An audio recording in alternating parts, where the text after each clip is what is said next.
Happy Sunday, everyone. That is a weird thing for me to say. I don't usually come live on a Sunday, but this is a very special edition of the story I'm telling myself. And when Liz and I talked about this, I really felt like a weekend was a good time for us to have this conversation so that more people could participate and not have to worry about their obligations at work.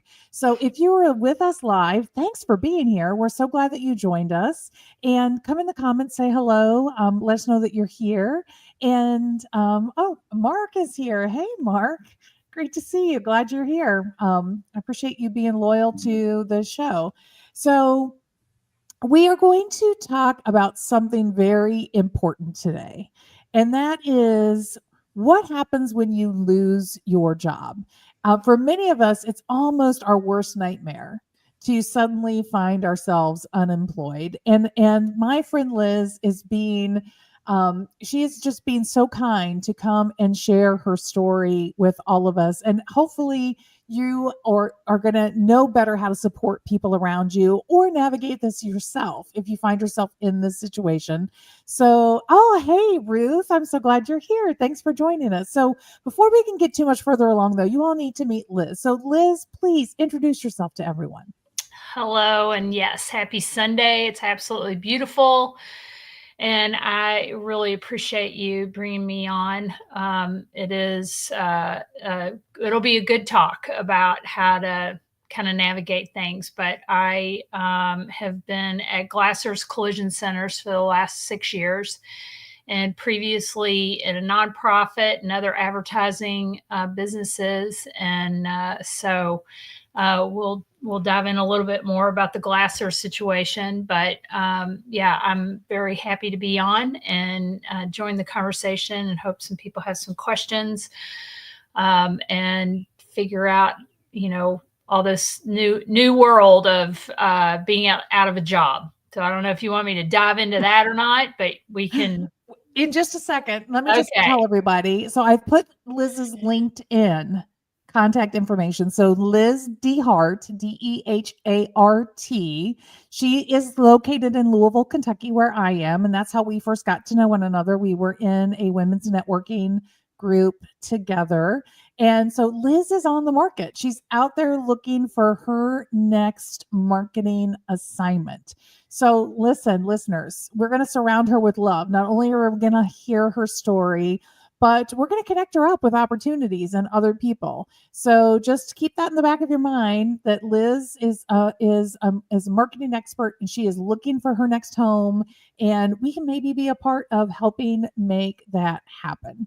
So before I let Liz tell her story, I just want to tell you guys a little of the setup of why I had this sudden epiphany at a chamber event. So Liz and I were at the same chamber event. In fact, I arrived before she did, and we were there to celebrate another female from this women's networking group that we were a part of, who was celebrating the anniversary of her business. And when Liz walked in the door, all of her chamber friends were speaking out, and they were saying, "How are you? And we're so mad at your employer that they've done this to you." And what struck me in the moment was Liz's response. Liz, do you remember that moment and what you said to everybody? Yes. Tell Yeah. everyone. Yeah, it was it literally is the week after I had found out that the business had sold. And so I knew that I needed to get out, because that's always a weird thing. You're not sure how to approach the new world when you're like, especially a business event, when you're not employed. And so that was awkward. But I was coming into a friendly environment, celebrating, as you said, another friend and her business. So walk in the door, and you're right, everybody was like, "Hey, how you doing? And we're so sorry, and that's so crazy, and I can't believe they didn't give you any notice, and blah blah." And I thought, I still have friends there, and people I worked with for the last 6 years, and the owners of the company. I had a beautiful experience of being at the business. And so even though with the buyout, we had quite a few people, almost really everyone had kept their job. Two of us did not. But, I look at it and it's like, these are people I work with. I still want to support them. I still want to make sure that they, have business coming in, and make sure that they're okay. And so I wanted to make sure that I kept that because that was important to me. It was still a business I put everything into to help build and make sure that business was coming in the door. And you also just don't want to stomp on it. So, and And this is important, but there are people that would. So I just got to pause and call this out. I mean, this moment stood out to me, and I struck up this conversation with Liz, and I was like, you really got to come on the podcast and we've got to talk about this because there are a lot of people losing their jobs right now. It's unfortunate. You don't even have to work from the federal government to be somebody losing your job. We're seeing tons of retail closings. The economy is just not good, and the job market is not feeling so great right now either. So there are a lot of people in this situation, and there are probably a lot of you who are concerned about finding yourself in this situation. And it just really struck me that you could have said, burn it to the ground. There are a lot of people in situations like this that are like, screw them. They're not doing anything for me. Burn it to the ground. And instead, you were thinking about these colleagues that just a week and a half before you were working side by side and caring deeply about them, and that you didn't walk away from that caring. And I think that says more about your character, Liz, than anything else could. In the moment, it just really struck me because I know I have spent a lot more time listening to people say, burn it to the ground. Yeah, and it's funny because I appreciated our conversation about it because I never really thought of it any more than I all these people that I worked with are there. Even the people that, the Glasser family and selling the business, I don't fault them. And I, happy for them to, be able to have a different, adventure ahead. And so I didn't really think about my approach to it until we started talking about it. And it really, I guess that's also how trying to move forward, because that's also now we've got to move forward. And how do we do that? And nobody wants to, in an interview or, really in just inquiring, nobody wants to listen to somebody who's going, rah, rah, rah. Yes. You want to, because at that moment you're talking about moving forward. And Yes. that is definitely my approach of how to make things happen, be positive, not get in my head, because that's another thing we are really good at, is that when things are astray, gosh, all of a sudden all the voices come out, and you want to make sure that those voices are encouraging you, because you do have people around like you and other people that were at that event and other things that I've attended, is that they're very encouraging, and you'll find your next adventure. When one door closes, another opens, and and it's true. So I look at this as what I'm going to do moving forward. And when I go in to have an interview or talk about opportunities, I want to have that that spirit, because it helps. It just is. And because you're also sitting up a little straighter when you feel that way. Yes. And you always, because if somebody's talking to you about, and you're all negative, you're kind of slumped over. So you want to be up. And probably one of the things that I talk to my kids about is when you go to do something about roaring, where you Yes. do the whole thing and roar at yourself in the mirror or however it is. And I guess that's sort of my roar, is to make sure that I lead in the positive way of where I was. That is the story. There was nothing I could do about it, and I need to move forward in that way. Well, and it calls out a couple of things. One of the things that it calls out is what a tremendous job the Glasser family did cultivating a good culture. Mm. Because if you did not have the level of connection, that sense of team and family that you had with not just the owners but everyone that you worked with inside of the business, it might be a little harder to summon as much acceptance. I'm not even going to say forgiveness, because like you said, like, you're not even sure there's anything to ask for forgiveness for. It's just really about acceptance. It's a business decision. It wasn't meant to be personal. It was unfortunate that your position is one that didn't have a home in the new world. But yeah, I mean, I think that it would be interesting for you to talk a little bit about, when you think about your time there, what are some of the things that you remember about your experience working with all those folks that really reminds you, no, this was a really good time of my life. Like, I'm just not going to listen to the negative story in my head, because it's not going to steal the joy of it, because it was a joyful time.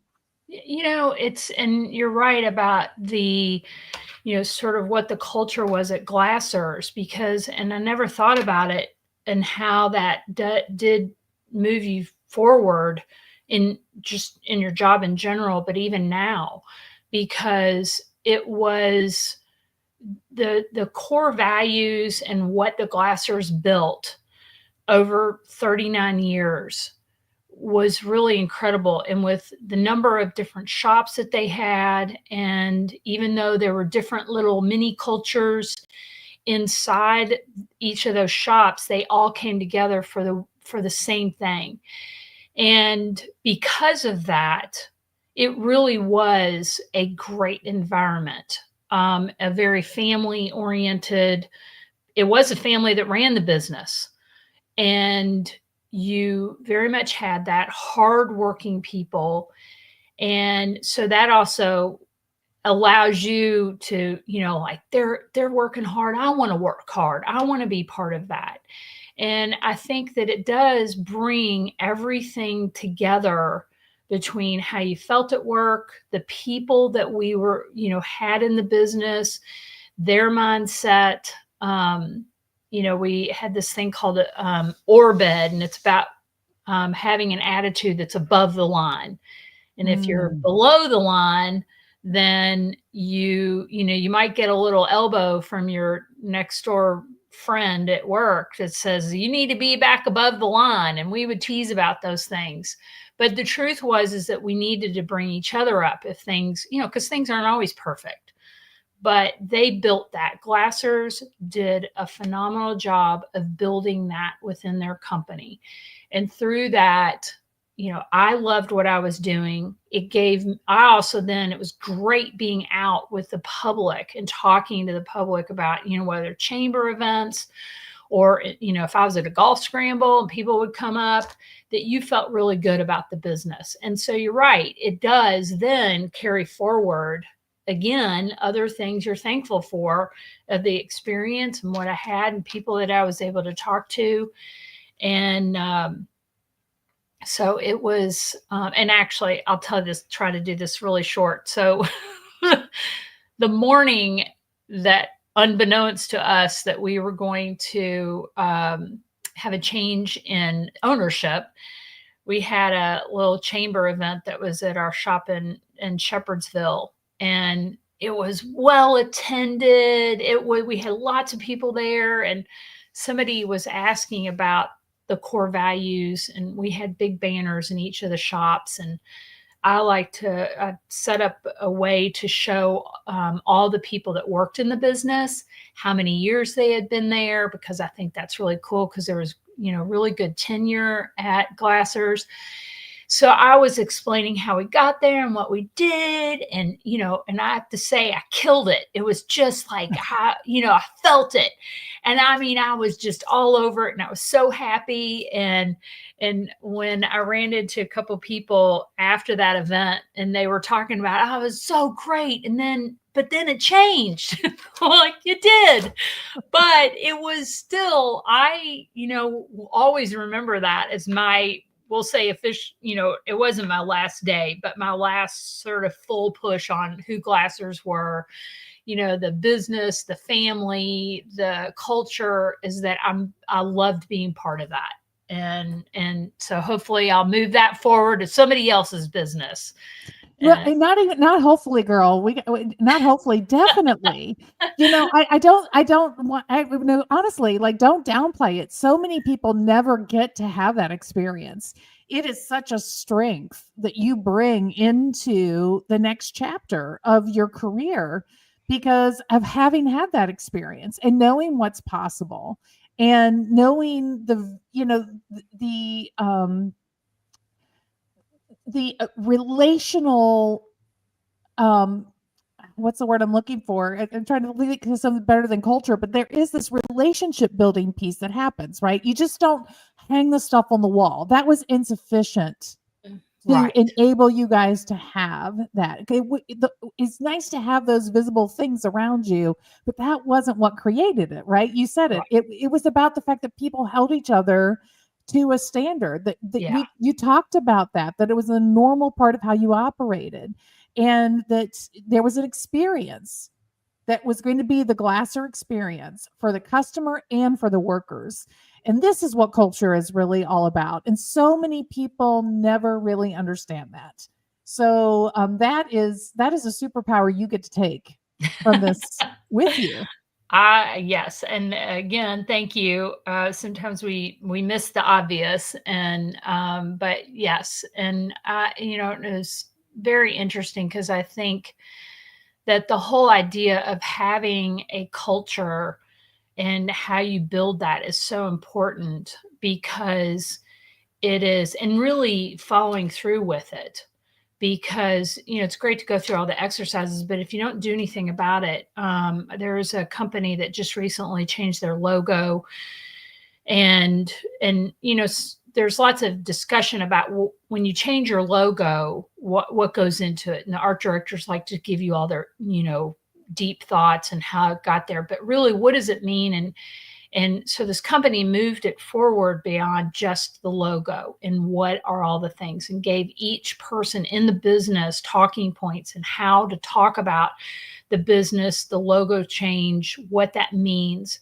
And I think that listening to them talk about that and then also what Glassers did, I think is really important across the board for any business. And it doesn't matter whether you're a big business, a small business, it's important because if you don't believe in what is going on in the business and believe in the culture, then you're in the wrong place. But the company has to set that up first and be able to carry that forward and talk about it. And I think it's really important because you're right. With the Glassers, it's how they treated customers, their employees, and so I think it's important as a business to do that, because you can always go back to your core values, and make sure you're keeping on track and helping your business, because things can be crazy overwhelming, and when you go back to that and carry that forward with everybody, I think it's a good way to reset,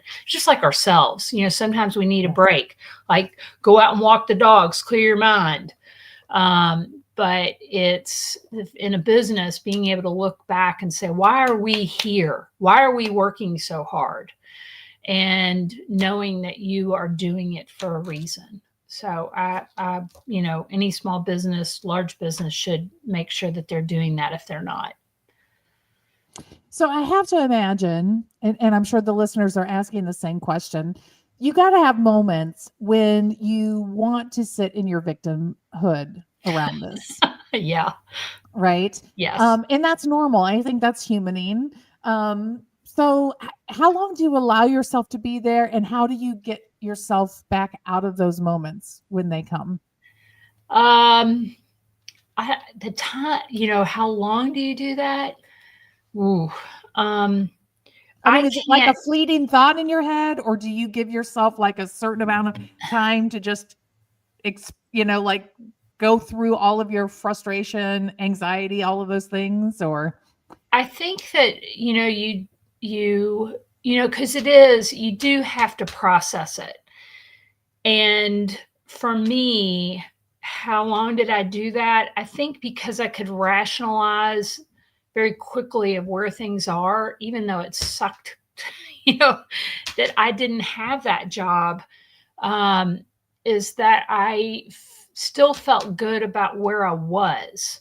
mm, And I think also the amount of people that have reached out pushed me forward very quickly. So if you know someone that's lost their job, make sure that you acknowledge that with them and cheer them on because it's so needed. And I think that that part of it does help move forward quicker because it gives you a little jolt. I know I've got somebody behind me.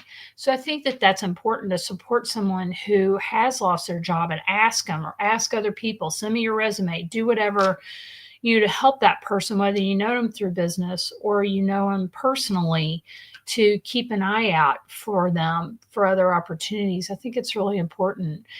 And then when I do get down, I go to the garden. I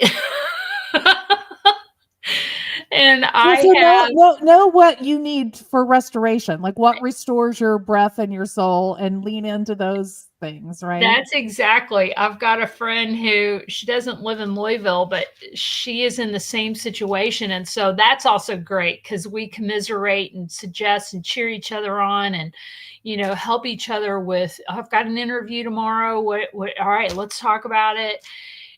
But we, both said that, golly, what if it wasn't spring where we're out in the garden all the time helping our mental state?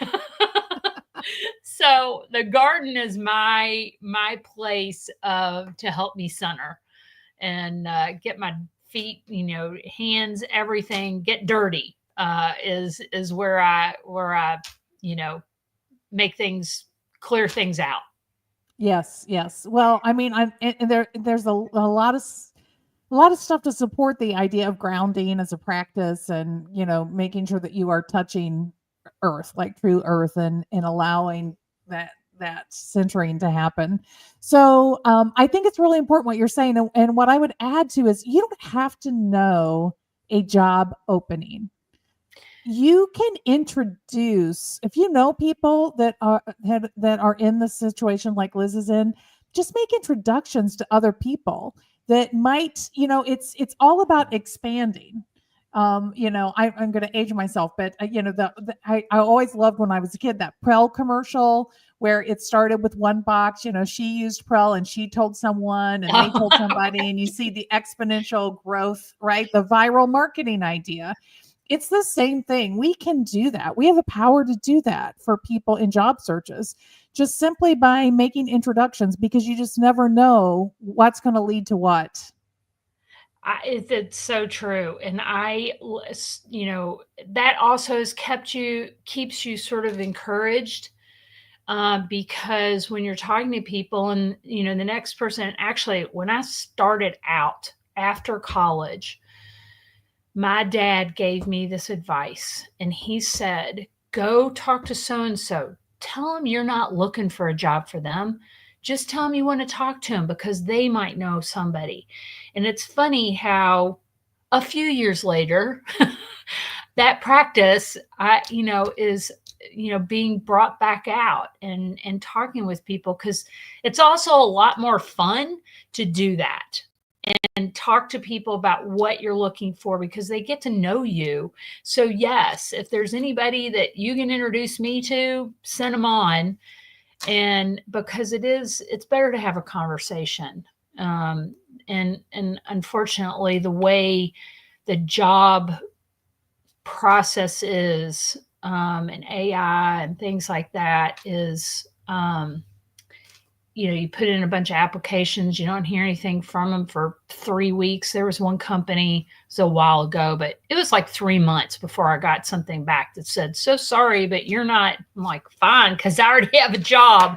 But, it's nice. The connection is nice. Human connection, we all know, is the best.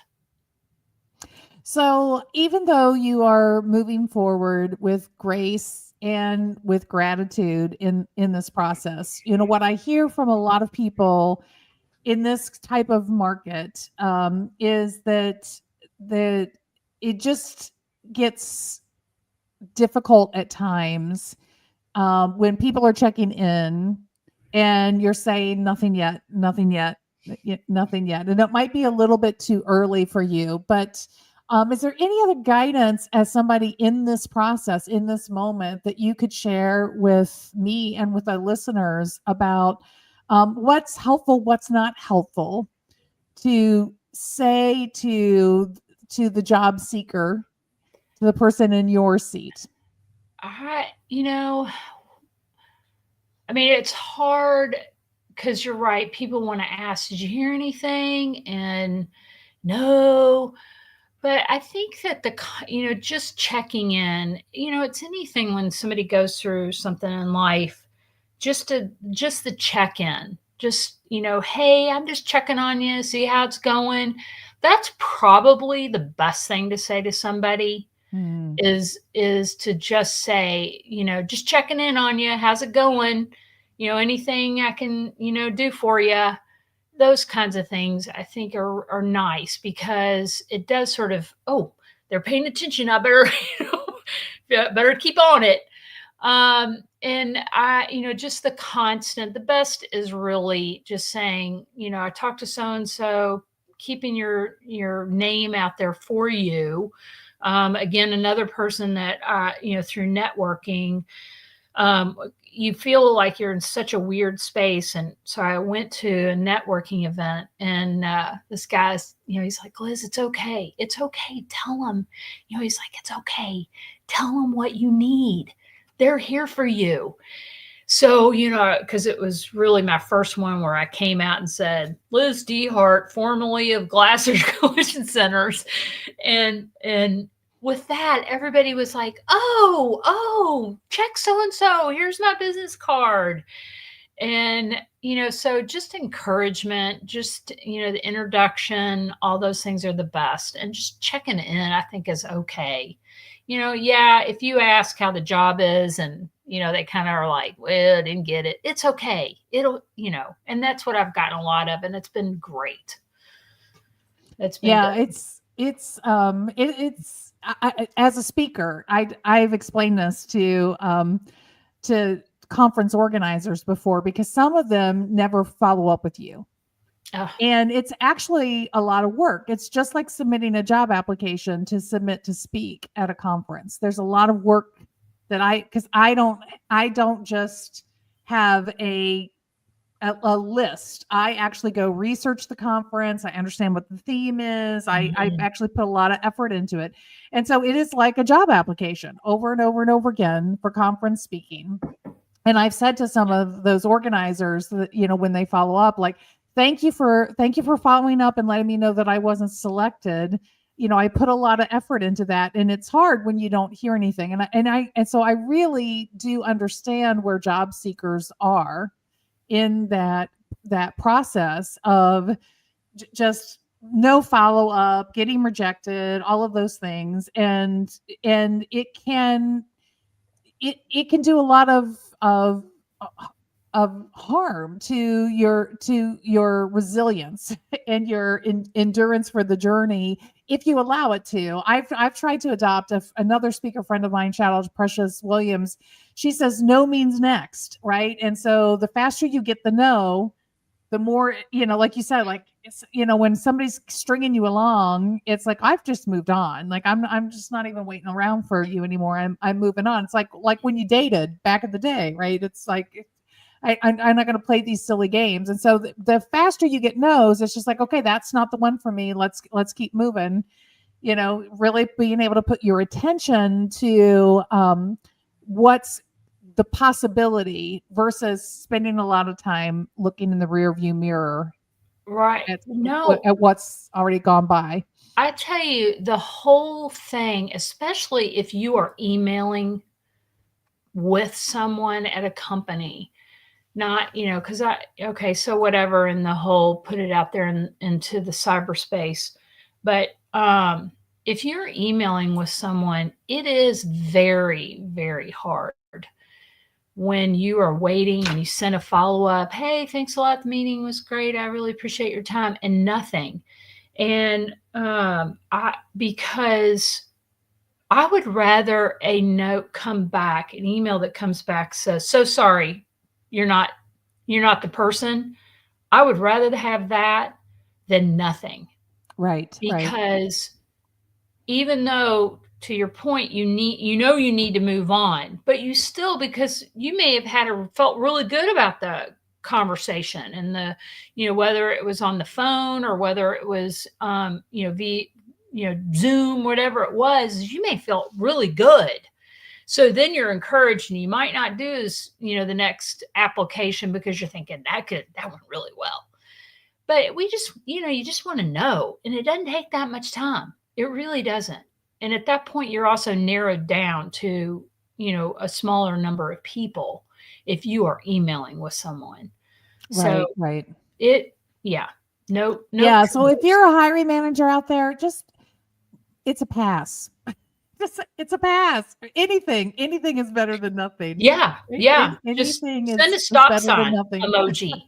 You know, I'm okay. At least I know, because that's part of it. At least I know. But yeah, it is. That's probably the most difficult. It isn't even the no from an interview. Sorry, we found somebody else. It's the ones that you're excited about, you've had a conversation with, and then they just ghost you. Is that those are the ones that sort of, make you feel like, what happened? I thought we had a Right. good conversation. Those are probably hurt more than just a flat out no after you've gone through an interview process. Well, So it's close to time to wrap up, and I just before we do, I just want to add from a psychological point of view, I just want to add a little education piece here for everyone listening. Resilience is so incredibly important when you find yourself thrown into a transition or a change that you did not choose, like Liz is mhm, describing. When you stay focused on your anger, your hurt, your resentment, whatever your negative story is about being a victim of those circumstances, you are actually, it's like draining your battery. Think of resilience in your body like a battery. And so you can either use the charge of the battery to work on what's in the future, or you can use up the battery, just spinning out over here on all of your hurt and your resentment and your anxiety. And it's like anything else in your life. Why would you give more attention to something that is not constructive for mhm, you? Because it's a business decision. It's really not a personal decision about you. And don't let your unreliable narrator inside of your head convince you that it somehow is about you. And I think that's the other really important thing about Liz's story that I was taking away in the conversation that we had at the chamber about this, that I wanted to share with you, is it's just so wise of her to recognize. And I remember, Liz, you said to me, I've been on the other side of this. I've been through the growth of Glassers, and I've seen us take over other shops, and I've been on the other side of this thing. So I know that this isn't personal, and it's not. It's not. And it's so easy for your ego to feel bruised and want to make it mhm. about you personally. And if you can channel this conversation and remember and just tell your ego, no, it's not. We're good. It's not about us. We got all these great strengths we're going to take on to the next place. If you can choose to push back a little bit against that unreliable Mhm. narrative and not drain your battery on the things that you can do nothing about, I think that you will find that, like Liz said, you're gonna have this strength. Your spine's gonna be a little straighter, your head's gonna be a little higher and a little clearer, Mhm. because you are going to be functioning from your position of agency, which is really where your resilience can do the most for you. So use your battery wisely, like Liz. And if you're just going through this and you want somebody that you can talk to, feel free to reach out to Liz, and Yes, absolutely. as well. So I'm going to put Liz's information up here one more time. Liz, any final thoughts you want to share with people before we close the show? I think that just, kind of summing it up is that, have your pity party, be mad, be whatever. And then, think about, where do you want to go? Because people ask you. So you might as well start thinking about it. Where do you want to go? What do you want to do? Keep focused on that. And if you feel like you're backtracking, find your garden, whatever it is that is your outlet. Go for a run. Go, of course, I promote going outside because Yeah, I'm an outdoor girl too, but pet the cat, pet the dog. oh Like, gosh, absolutely, absolutely. Call somebody and, have that and bring yourself back to center and just know you'll be okay. Keep reaching out to people that they'll help you get there. yeah. And Yeah. notice these are all things about connecting, Mhm. relationship with Mother Earth, relationship with others, not with booze or caffeine or those things. That's not going to help you so much. I'm just telling you. It's not really going to help you so much. Right. Coming up this week on Wednesday the 30th, at 5 p.m., so just in time for rush hour, Suze is coming to join us. She's going to also talk about transition. So thematically, this is going to transitions are going to be part of the conversation for the week. So come back and join us Wednesday the 30th at 5 p.m. for more on transitions. Liz, thank you for the courage to share your story. I know there are so many people in this situation, and they're going to find this podcast and they're going to learn something valuable from you sharing your journey, and we appreciate you doing that. Oh, I really appreciate your time and the opportunity to hopefully help somebody else. And friends, let's help Liz. Like, who can you introduce Liz to? They don't have to be hiring. Just who do you know that's maybe in the world of sales and marketing that would be a good person for her to get to know? If we just help her expand her web, her network of friends, she's going to find that job all the faster. And we get to say that we were a part of it. And that's our good deed for the week. There you All right, go. everybody, enjoy the rest of your weekend. Thanks so much for being with us, and I'll see you on Wednesday. Bye, everyone.